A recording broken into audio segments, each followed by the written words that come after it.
Bonjour à tous.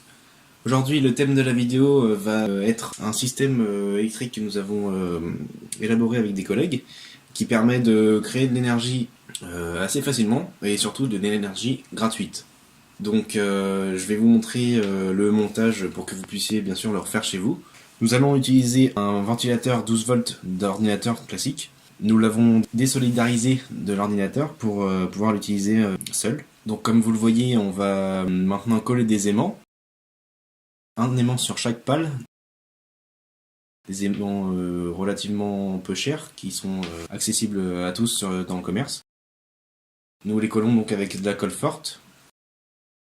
Donc le temps que la colle sèche, nous allons relier les câbles sortant du ventilateur. Nous allons les relier à un adaptateur secteur avec des dominos qui vont permettre donc de faire la jonction entre le ventilateur et l'adaptateur secteur.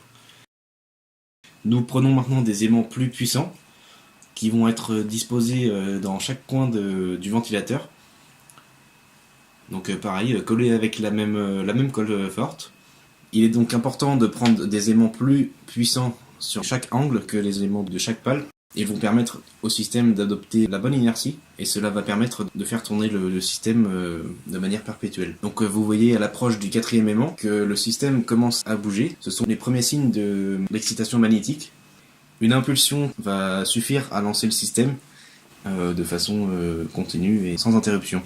En effet, le ventilateur va tourner à l'infini grâce à une astucieuse géométrie du système. Nous utilisons maintenant une multiprise classique à laquelle on va brancher donc l'adaptateur ainsi qu'une lampe de bureau. Donc on voit que lorsque on branche le tout, la lampe s'allume puisque notre système fournit bien la tension nécessaire au fonctionnement de la lampe. En résumé, les aimants vont nous permettre de faire tourner le système à l'infini. De ce système, nous allons en récupérer une tension qui va être transmise ensuite à l'adaptateur ainsi qu'à la multiprise. De cette multiprise, nous allons ensuite pouvoir brancher l'objet que nous souhaitons. Vous voyez que lorsque l'on débranche la lampe, elle s'éteint. C'est donc bien le système qui alimente cette lampe. Et si on branchait plus qu'une lampe ?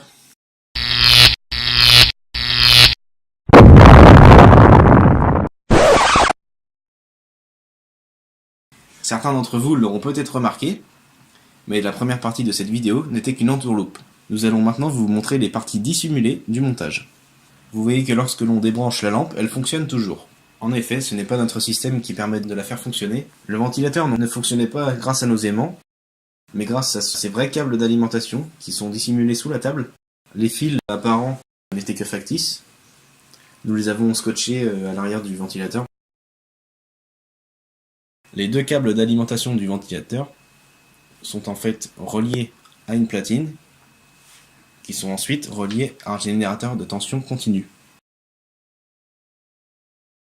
Quant à la lampe, elle est reliée au secteur par son vrai câble.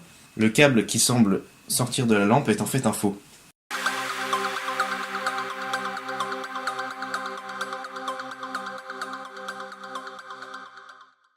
Nous allons maintenant vous présenter les raisons scientifiques pour lesquelles ce système ne fonctionne pas. On va commencer par la partie magnétisme. Par principe, les aimants génèrent une force statique. Dans notre cas, les forces exercées par les aimants aux angles vont s'annuler puisqu'ils sont fixes.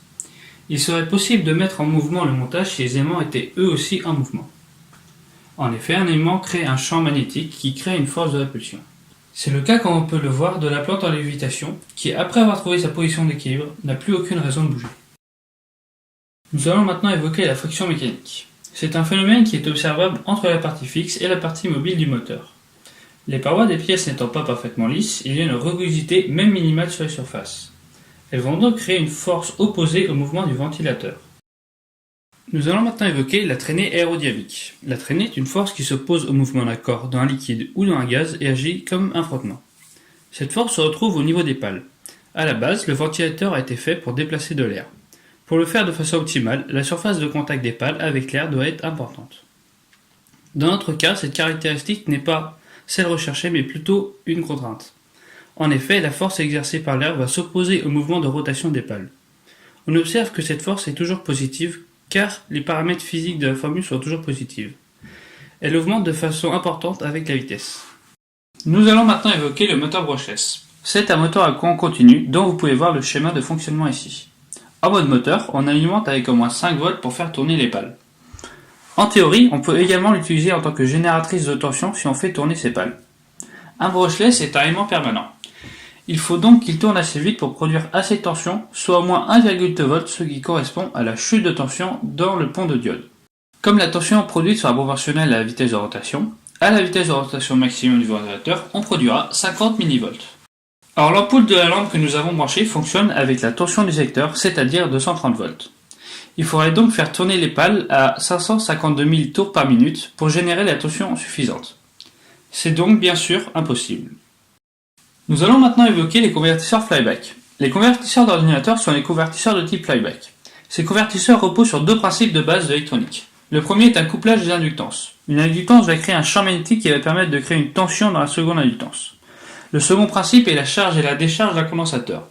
En effet, celle-ci permet de lisser un courant pour le rendre parfaitement continu.